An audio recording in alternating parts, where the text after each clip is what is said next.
Hello, Debt Warriors, and welcome back to another episode of Millennial Debt Domination. I'm your host, Katie O'Shea. January is here, and you know what that means. Happy New Year, Debt Warriors. The start of a new year is a popular time to set fresh goals, especially financial ones. But staying financially motivated throughout the year can be a challenge, and it's one of the biggest reasons people struggle to achieve their goals. That's where habit tracking comes in. Habit tracking is the practice of recording behaviors you want to change or develop. Over time, it provides powerful insights into your progress and helps you identify what's driving your successes or holding you back. In today's episode, we'll dive deep into how habit tracking can help you stay financially motivated all year long. Joining me is Dr. Gina Cleo, a leading habit researcher who specializes in helping people transform their habits for lasting success. Gina and I will discuss the benefits of habit tracking, the science behind habit loops, staying motivated with your financial goals, and much more. Let's jump right into my conversation with Dr. Gina Cleo.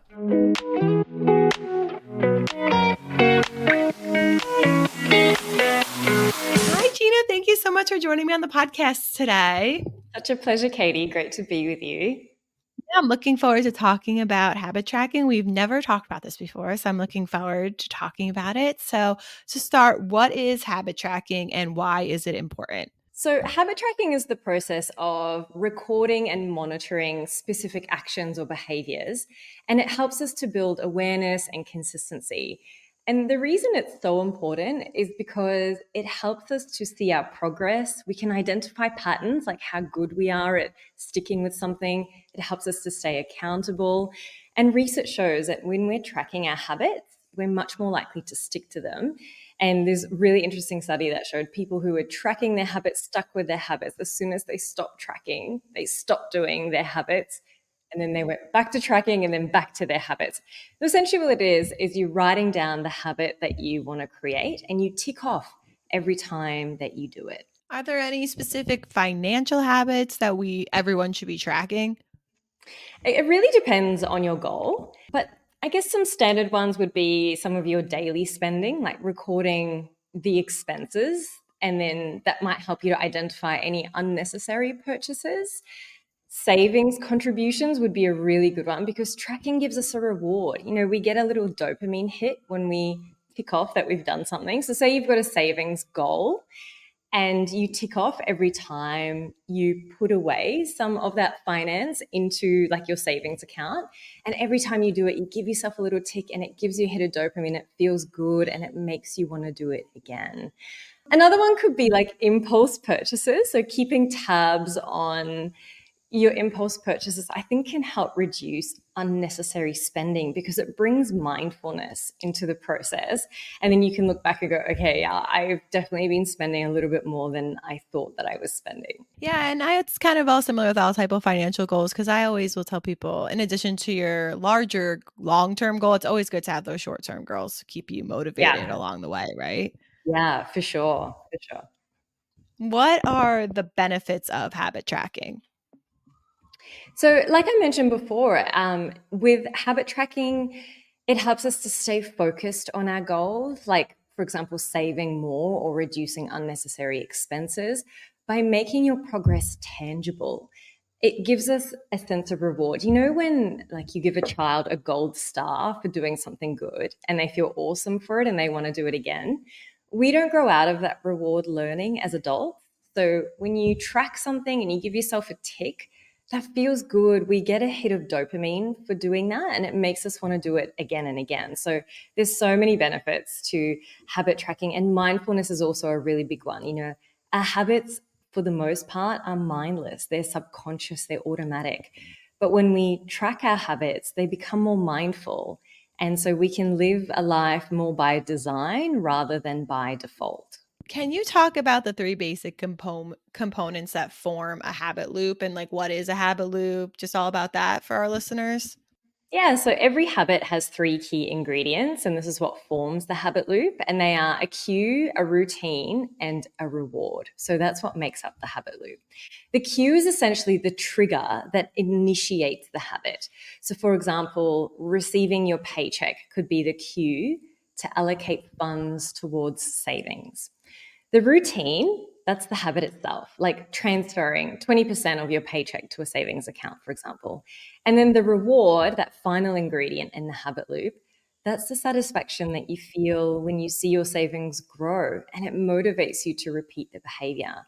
And understanding this loop is really the key to building or breaking any habit because all of our habits are triggered by something. And so we can really like reverse engineer the process to learn more about our habits, but we can also use the process to create new habits by always creating a trigger and finding our reward.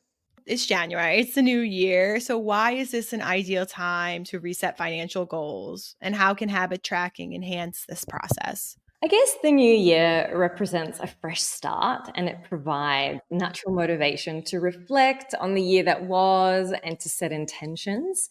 And I think habit tracking enhances this process by breaking goals into manageable steps and it allows you to see consistent progress, to stay motivated long after that initial excitement fades. I think we often start the new year with all this motivation and it kind of fades along the way. But if we stick to habit tracking, then it can keep us motivated because we're seeing that progress and we're getting rewarded for it. Yeah, it could be really hard to be motivated, especially when you hit like March, April, but Totally. you know. Yeah, I'm something like half of us are going to forget all about our New Year's resolutions before the first week of the year, and then the majority of us before the end of January. So habit tracking can really help to keep us like on track for a lot longer. Right. So, what are some common financial habits people struggle to maintain, and how can tracking help them stay on course? I think some of the more, I guess, common struggles, and you would know this better than me, but I'd say budgeting, saving, avoiding impulse purchases or having these, I guess, expenses that are sort of in the background, like whether they be subscriptions and things that we're not necessarily using or are very aware of. How can help tracking help us stay on track with these? I guess with budgeting, people do often struggle to stick to their budgets because they lack that visibility, but tracking helps by showing where our money is going. And it's the same with saving. I think saving can feel quite overwhelming, but tracking even small contributions can build confidence and create that motivation to keep going. And then impulse purchases. I'd say tracking spending makes impulsive decisions more noticeable. They're much easier to avoid. They become less impulsive. It's kind of like, oh, I know I have to track this and I don't necessarily want to write it down. So maybe I just won't make that unnecessary purchase. Yeah. So, can you share any tools or apps that can assist in tracking spending, saving, or investing? Habit trackers come in all shapes and sizes. You can get paper-based trackers that you can just download of like Google Image for free, or there's a bunch of apps. There's hundreds of apps, and it's really going to depend on what it is, like what features that you want from your app. I don't have a particular favorite, but on my website, I've got a whole table that's got all the habit tracking apps available. It's got all their features and their specs, and so I'd probably just scan a list like that, find the one that you like and go with that. But effectively, the best app is the one that you're going to use consistently. And I'll make sure to link your website, of course, in the description of this podcast so everyone can get that information there as well. So, what role does accountability play in habit tracking, and how can someone find or build an accountability system? Oh, accountability is so important because it keeps you motivated and consistent. You can build accountability by sharing your goals with a friend or joining like a financial accountability group or using apps that send maybe reminders and reports to track progress. A financial coach or a mentor can also provide guidance and accountability. I really like say bank accounts where if you say make a withdrawal, then your interest is reduced for that month. But if you like continue to contribute each month, then you're rewarded by a higher interest rate that you know that you're getting back. So I think things like that are really good because they do keep us accountable. We're less likely to spend out of our savings if we know that the consequence is going to be less return at the end of the month. How does one stay financially motivated after the initial excitement of the new year fades? Because we kind of touched on this earlier, how it's so hard. You lose your goal within by the end of January. So how Yeah. can you make that not happen? Yeah, I mean, I think financial goals are similar to other goals that we create and want to keep. We really want to break down our goals into small milestones. You know, instead of saying, I want to save all this money or I want to invest all of this money, because we start off with so much motivation. Start really small, be very realistic with it. And we want to celebrate every little bit of progress. Even if you've just saved $1 that week, it's still something towards your savings goal. And I know it sounds silly, but celebration actually does wonders in the brain. It gives us that sense of reward and it makes us want to do it again. And so it's really important to acknowledge when we have done something, even if it's really small, and revisit your why regularly to stay connected to your purpose. Like, why is this important to you? Why did you start this process in the first place? Why is it more important to you than spending on other things that you may not need, for example? And maybe partner up with someone who shares similar goals, or like just to have that mutual encouragement, I think would also be a really great way to stay financially motivated after that excitement fades. Kind of want to touch on how you just you talked about rewarding yourself. So like how can someone reward themselves without necessarily getting off track with their financial goals? Yeah, the best rewards are actually like an emotional, which sounds really weird, especially when it comes to finance. But what that looks like is just taking a moment to acknowledge your progress, to acknowledge the fact that you made a step towards saving when really all you wanted to do was spend money or do something else with your finances. So that reward is just going to come in the moment of, hey, I'm really proud of you for doing that. And you don't have to talk to yourself out loud. It could just be like a silent thought. And you get a hit of dopamine when you do that. And that is by far the most valuable reward that someone can give themselves. So you don't need to go out and spend money. Are there specific daily habits that can lead to significant financial improvements over time? Again, it's going to depend on like each person's goal, but I think some of the basic ones are going to be reviewing your daily expenses so that you're staying mindful of your spending. You know, I had a friend who had 3 different gym memberships and all these subscriptions of things, and that he didn't even go to any of those gyms anymore. They were just like from different towns that he used to live in, and just didn't really have awareness or mindfulness of what was leaving his bank account. And another really good one is having automatic transfers, like a set amount of savings, like not depending on our willpower or motivation, but automating the system as much as possible. So the day that you get paid, have an automatic transfer that sends money into your savings or your investment portfolio, whatever it is that your goal is towards. And then little things, you know, pack your own lunch instead of dining out. Spend just 5 minutes reviewing your budget. As much as you can, avoid unnecessary online spending by using, whether it be like there are tech prohibiting apps, or maybe just, I don't know, like having just boundaries around it, you know? Or maybe something that I use is like a 1 week rule. So I'll find something and I really want to buy it. And I'm like, okay, if I'm still thinking about this in a week's time, then I can buy it. And oftentimes I've forgotten about it, or I'll look at it again. I'm like, I don't really need it that much. And it really helps to peel back a lot of that impulsive, unnecessary purchasing.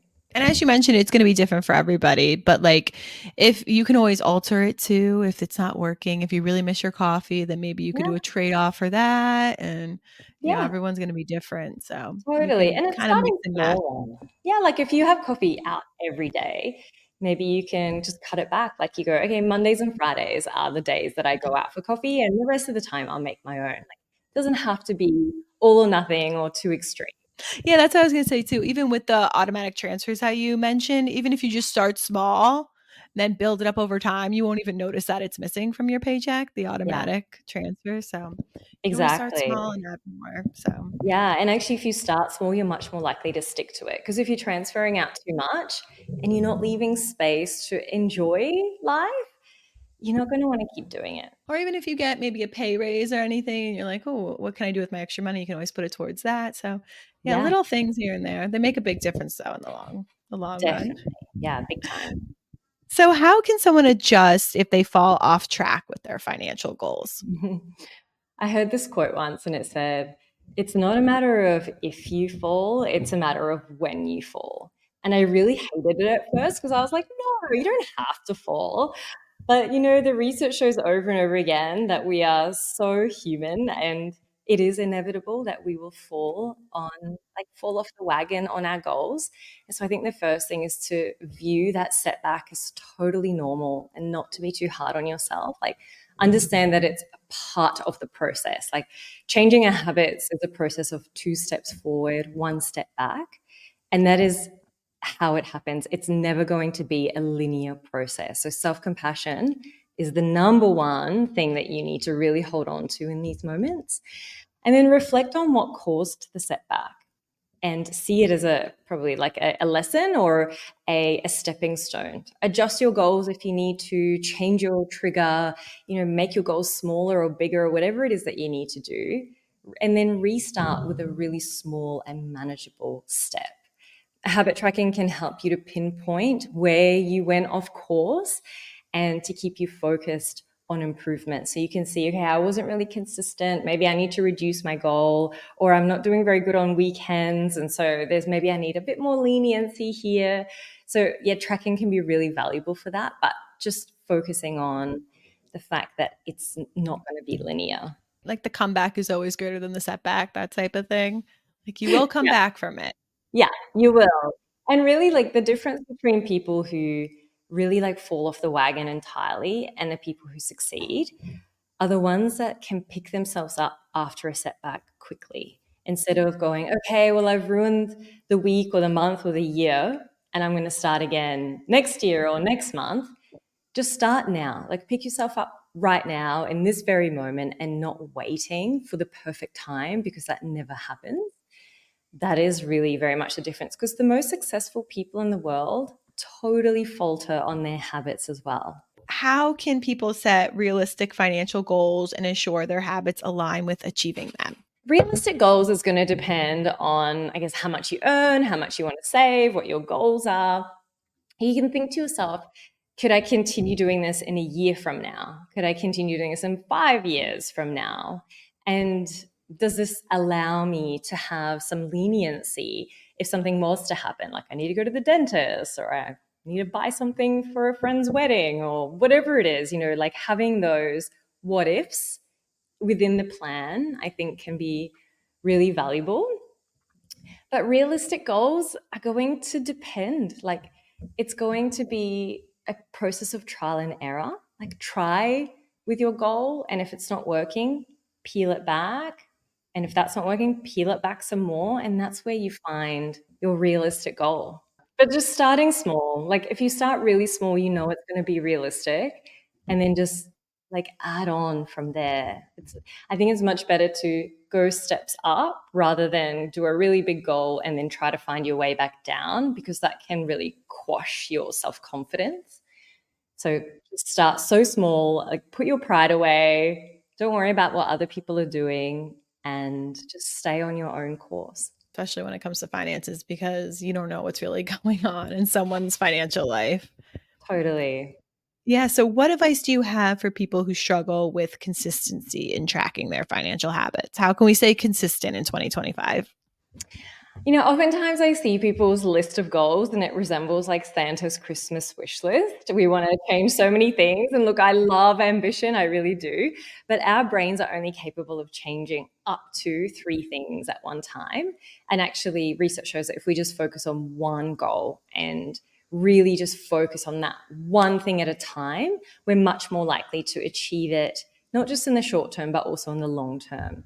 So I think just start with one thing, use a tool or an app to like make tracking easier. So set yourself reminders, build consistency, you might want to track at the same time every day or in the same spot every day. So for me, I like to do it like I get up, I go to the gym, and when I come back from the gym, that's when I'll track that because I've just done that. So you want to track as, make a trigger for the tracking so that it happens at the same time every day. That's going to make tracking and consistency so much easier, and just really focus on progress, not perfection, and just reward yourself for staying on track. Oh, I love that because I am definitely like a perfectionist too. So I definitely could use that that advice. So, Gina, do you want to tell my listeners about what you do and everything? Yeah, so I'm a habit researcher. I learn all about why we do the things we do, and I teach about it as well. So I've got a couple of different courses online. One is called the Habit Practitioner course, and it's to help people who are interested in becoming habit coaches, to help other people with their habits. And then I've also got a Creating Your Healthy Habits course, which is for everyday people who are interested in changing their own habits. And that can be absolutely any habit in the world, from health, wellness, relationships, finances, whatever it is.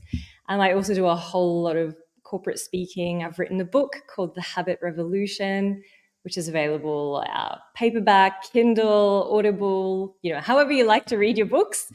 So yeah, that's pretty much what I do. So you can find me on my website, which is drginacleo.com. And I'm also on socials as Dr. Gina Cleo. Okay, great. And like I said earlier, I will make sure to link everything in the description of this podcast so the listeners can get that there. But Dr. Gina, thank you so much for being on the podcast today. I really appreciate having you here and talking to you. Thanks for having me, Katie. Yeah, and Happy New Year to everyone and to you. Thank you. Happy New Year. Thank you.